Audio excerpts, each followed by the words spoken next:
Bienvenidos, muy buenas tardes. ¿Cómo les va? Un placer saludarlos. Hoy vamos a estar dialogando con la abogada, la doctora Cecilia De Bandi, que representó a los profesionales del servicio de emergencias del Hospital de San Antonio de Padua con todo lo que ha significado este reclamo laboral. También estuvimos con el periodista Ricardo Canaletti hablando de uno de sus libros, también de presencia importante a nivel nacional. Y nos fuimos hasta Defender Laboral. Allí dialogamos con la doctora Ana Lucía Medina. Bienvenidos a todos. Esto es Sujetos de Derecho.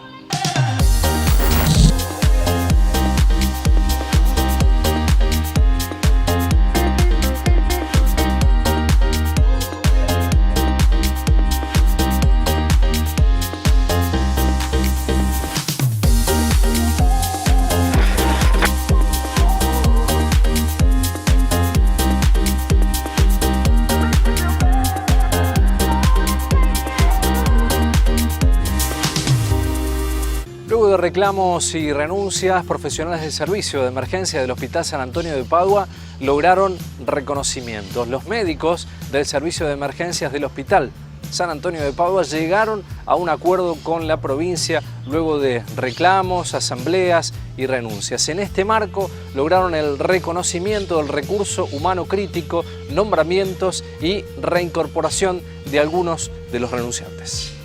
Bueno, este es un conflicto que comenzó hace unos 3 años. Los médicos del servicio de emergencias del Hospital San Antonio de Padua reclamaban que les reconocieran una tarea que ellos desempeñaban y que siguen desempeñando, que es el recurso humano crítico, por específicamente las actividades de cuidados intermedios.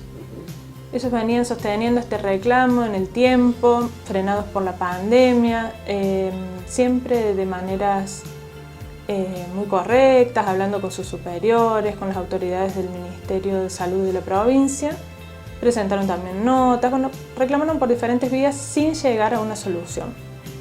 En el pasado mes de octubre, a raíz de un colapso interno que hay cuando pasan a los médicos que habían ingresado con un contrato COVID a un contrato que es el semipermanente antes de entrar a la planta permanente, a estos médicos les descuentan de sus recibos de haberes más o menos 50 a 60 mil pesos. Se encuentran con un recibo de sueldo de 120 mil pesos y deciden no continuar sosteniendo el reclamo como venían haciéndolo. Entonces me consultaron para poder reclamar de manera formal. Ahí comenzamos el reclamo, presentamos un escrito solicitando que se les reconocieran estas tareas y acordamos con la provincia un plazo de 7 días para que la provincia nos diera respuesta. El plazo inicial era de 2 días. La provincia nos rechaza el reclamo después y los médicos habían manifestado su decisión de no continuar trabajando. A su vez ellos pedían 13 nuevos cargos porque estaban trabajando con menos personal del que necesitan. Bueno, después del rechazo hubo una reunión con la ministra, se movió un poquito la cuestión para negociar. De allí aparece este aumento a todas las guardias de 70 mil pesos remunerativos, que al principio eran no remunerativos, y los médicos, al no haber satisfecho su reclamo, presentan su renuncia. Es un reclamo histórico en tanto y en cuanto se da una conciencia de clase de un grupo de trabajadores que son médicos y que ven vulnerados sus derechos. Derechos constitucionales como igual remuneración por igual tarea no están reconocidos. Más el estrés laboral de la pandemia, más el sistema de salud sobrecargado por la crisis económica actual. Mucha gente ha perdido su empleo y con ello perdió la obra social o dejó de pagar una prepaga. Entonces el sistema de salud se ha visto sobrecargado y esta sobrecarga recae sobre el personal. Los médicos del hospital tienen un básico de 75 mil pesos y después van cobrando diferentes adicionales. Bueno, ese básico se aumentó la semana pasada, va a llegar a un aumento del 98%, o sea que va a andar casi en 150 en un par de meses. Pero después tienen adicionales por antigüedad, por título, por especialidad, demás adicionales de ley. Pero un sueldo promedio está en 180, 200 mil pesos. A partir de esta negociación hay un adicional remunerativo de 70 mil pesos. ¿Qué sucede? Nosotros reclamábamos el recurso humano crítico porque el recurso humano crítico contempla un adicional remunerativo que duplica el básico. El recurso humano crítico está establecido en la ley y después hay una resolución del Ministerio de Salud, que es la 1760 del año 2020, que lo circunscribe a las tareas de terapia intensiva, cuidados coronarios y cuidados intermedios. La lucha fue difícil, alcanzamos los objetivos que nos habíamos propuesto y pudimos alcanzar otros objetivos que surgieron durante la negociación cuando piden la reincorporación de los médicos. Recordemos que estos médicos renunciaron, al colapsar el sistema cambia la dirección del hospital, asume el doctor Aznar y nos invita a dialogar. Para empezar a dialogar, nosotros solicitamos, además de los 13 cargos y el recurso humano crítico, que les proveyeran camas dignas, comida, personal policial, camilleros. Después de las 21 horas los médicos no tenían camilleros y debían transportar a los pacientes ellos mismos por el hospital. Bueno, que se cubrieran las licencias. Logramos otro montón de cuestiones que hacen a la calidad del trabajo. Es un caso que ha puesto sobre la lupa, ha puesto en foco la crisis de la salud pública. La salud pública se sostiene por la vocación del personal de salud, no por la correcta asignación de recursos. Nos vamos a la pausa, la primera en el programa. Quédate, ya volvemos con más sujetos de derecho.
En Veterinaria Mendieta nos ocupamos de tu mascota y le damos toda la atención que necesita.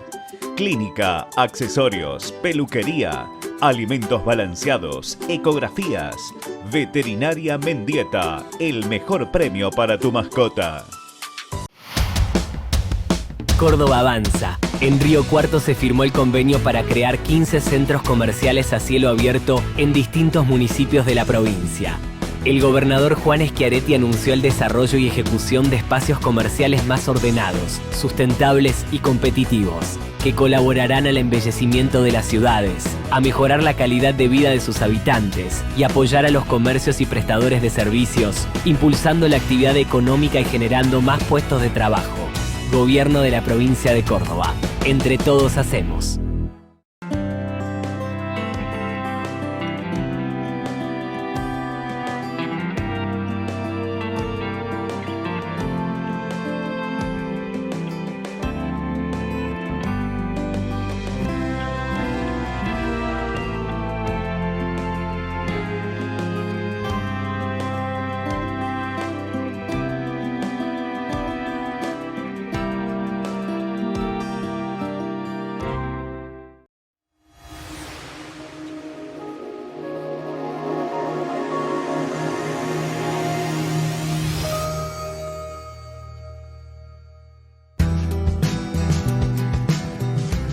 Los accidentes de trabajo y las enfermedades laborales están amparados por ley de riesgo de trabajo y se aplican a los mismos tipos de relaciones laborales. No obstante, existen diferencias importantes entre ellas y las enfermedades y accidentes inculpables, tanto en su caracterización y tratamiento práctico. Nos fuimos hasta el estudio que está en la ciudad de Río Cuarto, Defender Laboral. Allí se especializan en temas de trabajo. Hablamos con la doctora Ana Lucía Medina. Bueno, es una consulta muy habitual saber o tener dudas sobre qué hacer cuando uno sufre un accidente de trabajo, es decir, un accidente dentro del ámbito laboral o si no, en el transcurso, ¿no? Cuando voy desde mi casa al trabajo o desde el trabajo a casa. También ocurre mucho de no saber qué hacer cuando me diagnostican una enfermedad que la caracterizan como profesional. Entonces, frente a estas dos preguntas, es fundamental saber qué hago. ¿sí? Lo primero que les vamos a aconsejar siempre, obviamente, es asesorarse, pero los pasos serían, lo primero es, obviamente, comunicar lo que me está ocurriendo. ¿A qué voy con comunicar? Debemos hacer una denuncia, ¿sí?, de la patología o del accidente, la patología que nos diagnosticaron o el accidente que estamos sufriendo. La denuncia que implica, tenemos que redactar un telegrama obrero. Para esto, obviamente, que nuevamente les aconsejamos que se asesoren jurídicamente para que sea una comunicación que sea completa, que abarque todos los puntos que son fundamentales para que la comunicación sea válida. ¿A quién vamos a comunicar? A nuestro empleador, ¿sí?, que automáticamente tiene la obligación de hacerlo en nuestra ART, y también podemos hacer la denuncia ante la ART. Ahora bien, ¿qué contiene el telegrama? Lo fundamental es que ustedes primero especifiquen cuál es la enfermedad profesional que tienen o el accidente que sufrieron, cuándo ocurrió o diagnosticaron esta enfermedad, cuáles son los síntomas, qué tratamiento les han indicado y también el lugar y espacio donde trabajan.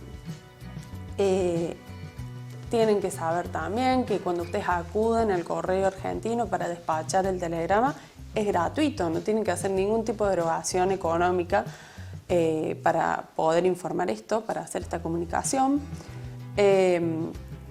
Y siempre tengan presente el plazo de 2 años, que es un plazo que desde que ocurre el accidente o desde que les diagnostican la enfermedad profesional, es un plazo de prescripción. Es decir, si dejo pasar estos 2 años, lamentablemente perdemos el derecho y la oportunidad de defendernos. ¿Qué ocurre automáticamente? La RT recibe nuestra comunicación y tiene 10 días hábiles para expedirse. Cuando digo expedirse me refiero a aceptar o rechazar este reclamo que estamos haciendo nosotros, porque puntualmente ¿qué vamos a pedir? La cobertura de los medicamentos que tenemos que comprar o el tratamiento que tenemos que realizar y demás. Si aceptan la contingencia no hay inconveniente porque vamos a recibir atención médica o el pago de los insumos que tengamos que cumplir, digamos, para mejorar nuestro estado de salud. Y por otro lado, hasta tanto nosotros nos recuperemos, ¿sí?, al 100% o mejoremos lo que mayor podamos nuestro estado de salud. En el caso que rechazan nuestro reclamo, nuestro pedido de cobertura, allí nosotros tenemos la posibilidad de hacer un reclamo en la Superintendencia de Riesgo de Trabajo. Este organismo es un organismo del Estado administrativo que vela por los derechos de los trabajadores. Necesariamente para hacer este reclamo ante Superintendencia también tienen que ir acompañados de un abogado.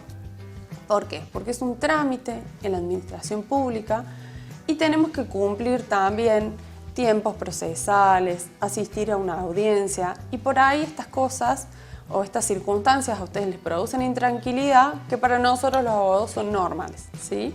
Es fundamental ante la superintendencia acompañar todos los estudios médicos que puedan probar nuestra patología en el caso de una enfermedad profesional y si fuese un accidente también probar los síntomas, probar qué ocurrió en el trabajo. La superintendencia recibe nuestro documental, recibe la información del RT y luego resuelve, dicta una resolución.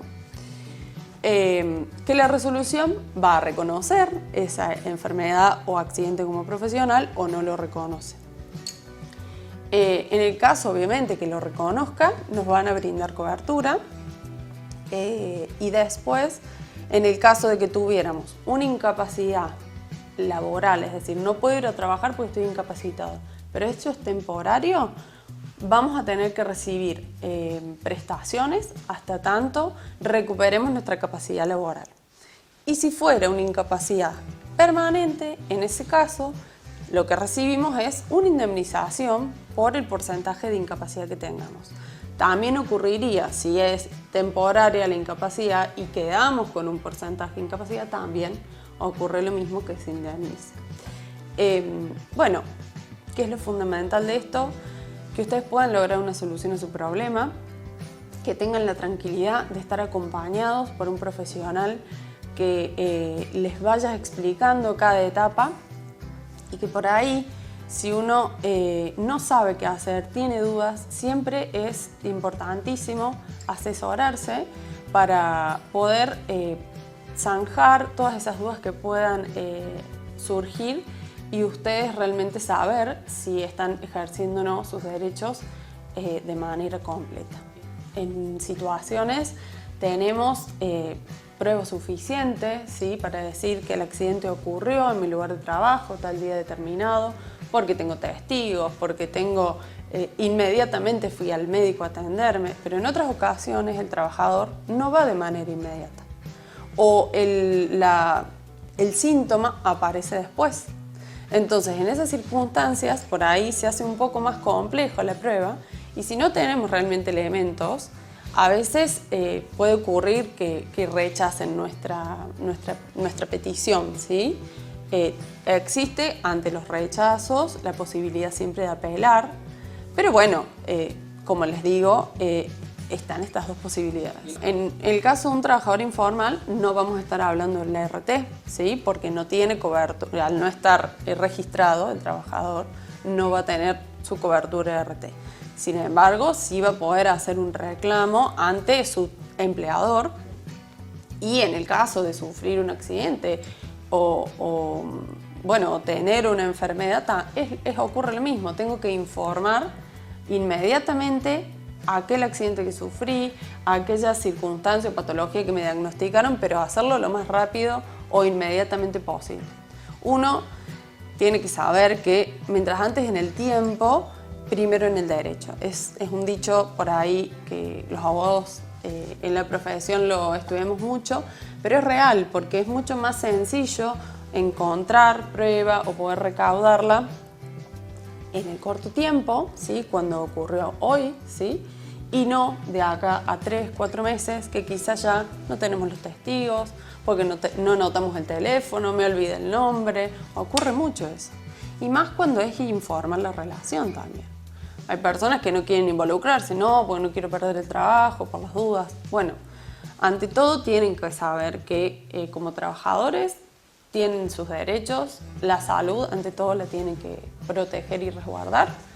Y bueno, estos pasos que yo les fui diciendo de primero denunciar, luego ver qué respuesta me da el RT y ante última instancia la superintendencia, son pasos que ustedes van cumpliendo justamente para obtener la cobertura de su contingencia. Yo digo contingencia, me refiero al accidente que sufrieron o la enfermedad que les diagnosticaron. Básicamente sería eso. Nosotros estamos en la ciudad de Río Cuarto, en la calle Sobremonte al 971. Estamos en la oficina 5, planta alta.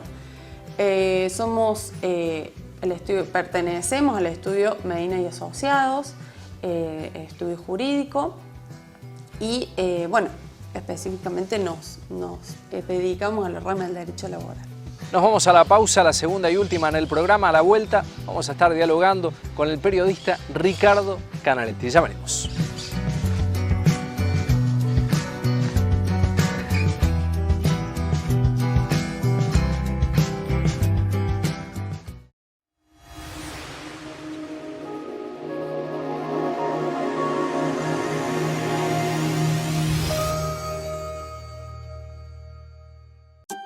En Veterinaria Mendieta nos ocupamos de tu mascota y le damos toda la atención que necesita. Clínica, accesorios, peluquería, alimentos balanceados, ecografías. Veterinaria Mendieta, el mejor premio para tu mascota.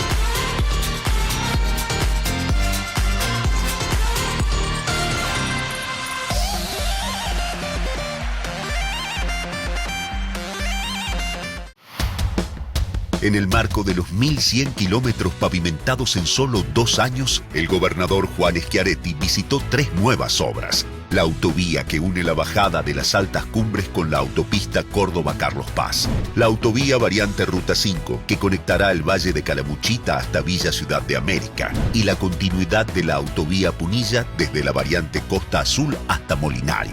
3 nuevas vías de conexión más modernas, ágiles y seguras para el turismo, la producción y la calidad de vida de los cordobeses. El crecimiento no se detiene. Gobierno de la provincia de Córdoba. Entre todos hacemos.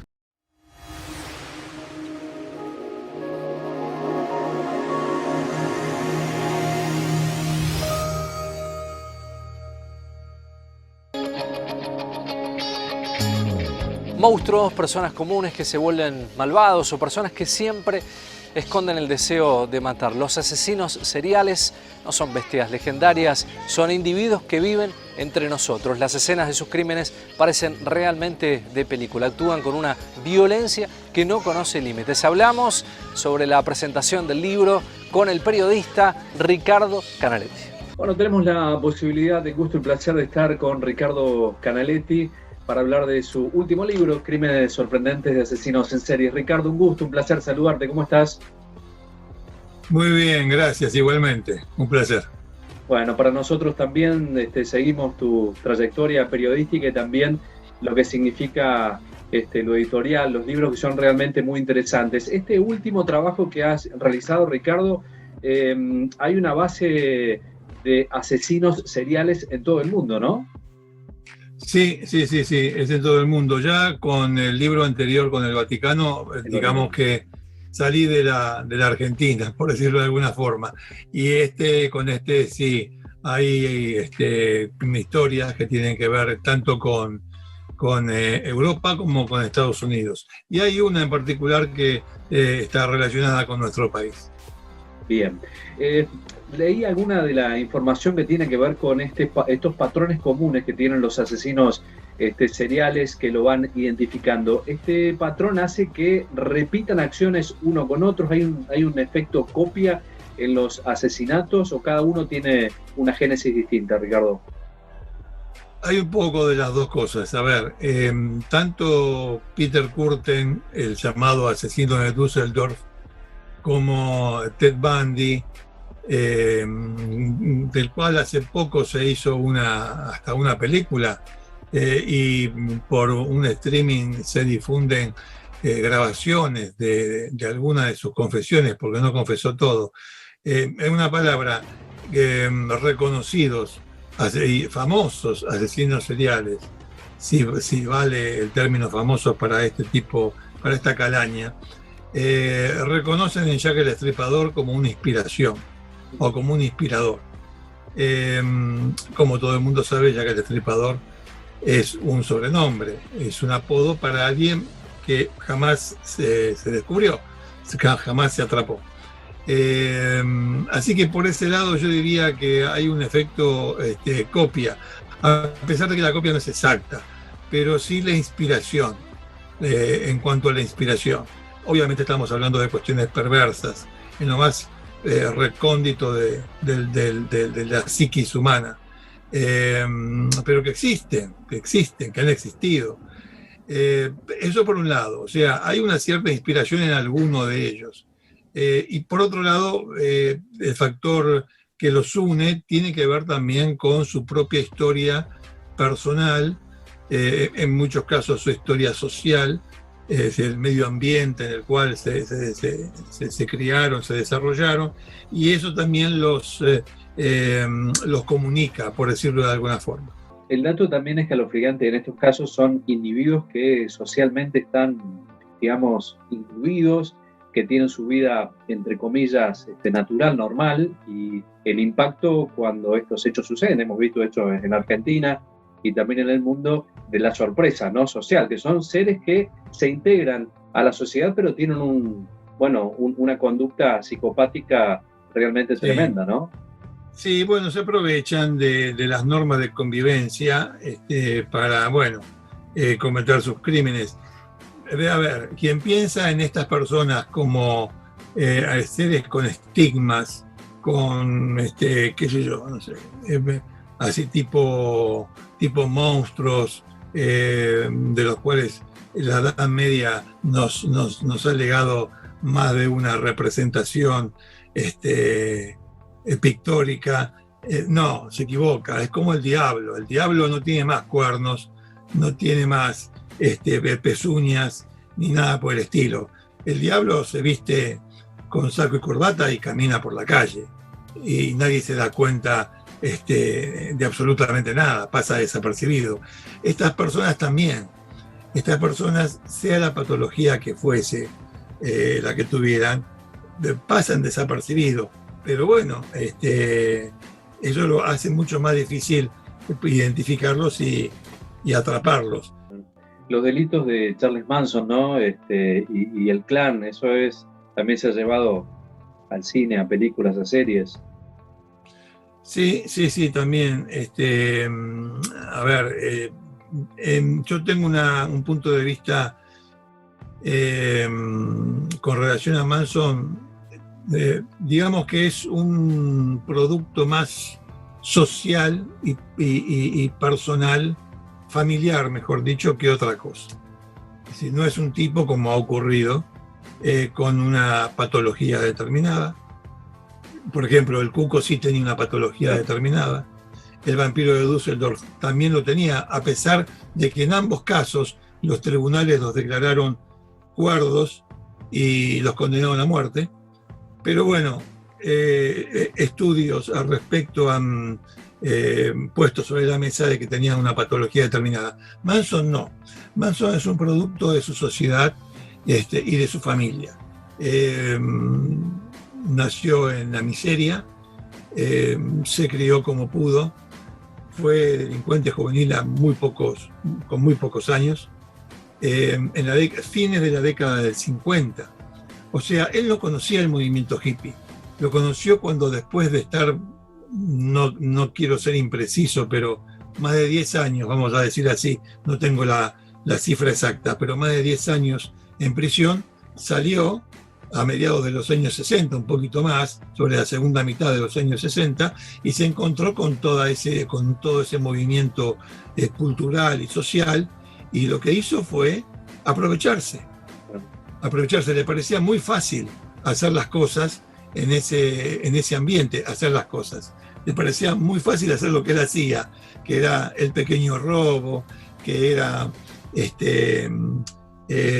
dejar de pagar por sexo, y entendió rápidamente de qué manera se podía captar a una legión de muchachas y muchachos que en su enorme mayoría habían escapado de su casa, no estaban conformes con su familia y estaban allí en la vida, hasta que los encontró Manson. Ricardo, ¿cómo generás la elaboración de tus libros? Son detalles minuciosos los que contás y lleva tiempo la reconstrucción. ¿En qué momento de tu vida decidiste ir por este lado y empezar a trabajar tan minuciosamente, porque es un trabajo realmente artesanal de reconstrucción, cada relato? Bueno, te agradezco. Te agradezco porque, bueno, sí, es algo que me preguntan, que no me preguntan normalmente. Y es así. A veces los detalles son muy importantes y explican muchas cosas. Más allá de, no sé, qué sé yo, la mirada general que se le pueda dar al tema. A veces la explicación, la luz que te permite entender cómo es posible que hombres como estos pudieran cometer los hechos que cometieron, bueno, a veces es un detalle, o es una suma de detalles. Tal vez sea por mi formación periodística. Claro. Qué sé yo, a mí, yo puedo decir que tuve grandes maestros en la gráfica y que me enseñaron a valorar los detalles. Nunca voy a olvidar una crónica hecha por un gran periodista, de los periodistas que cuando van teniendo más experiencia y más años, no se quedan sentados en la redacción, sino que siguen saliendo, de ese tipo de periodistas. Que comenzó una crónica de robo a un banco, diciendo que había un hombre caído en la esquina del banco que todavía aferraba en su mano un fajo de billetes. Empezó por un hecho que normalmente, digo normalmente, uno lee en las crónicas por la mitad o como un detalle o como una cosa al pasar. Bueno, él comenzó la crónica por ahí y ya desde ahí me atrapó. Un hombre que muere, un ladrón obviamente, con un fajo de billete aún aferrado en su mano. No sé, como que tiene algo como aquel cuento, un cuento de Borges. Borges en definitiva también era cronista policial. O de casos criminales, vamos a decir así, o de malevaje. Él hablaba de las balas que le silbaban al personaje en cuestión.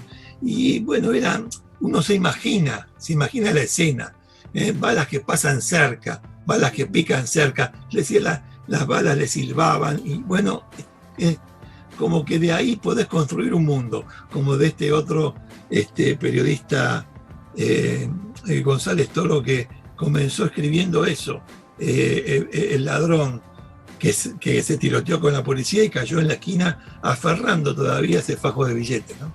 Los detalles, en fin, los detalles me parece que definen. Final del programa, gracias como siempre por acompañarnos. Recuerden que este y todos los programas están cargados en nuestro canal de YouTube, nos encuentran como Sujetos de Derecho. También estamos en redes sociales, en Facebook, en Twitter y en Instagram. Esto fue Sujetos de Derecho, nos reencontramos la próxima semana. Muchas gracias por la compañía.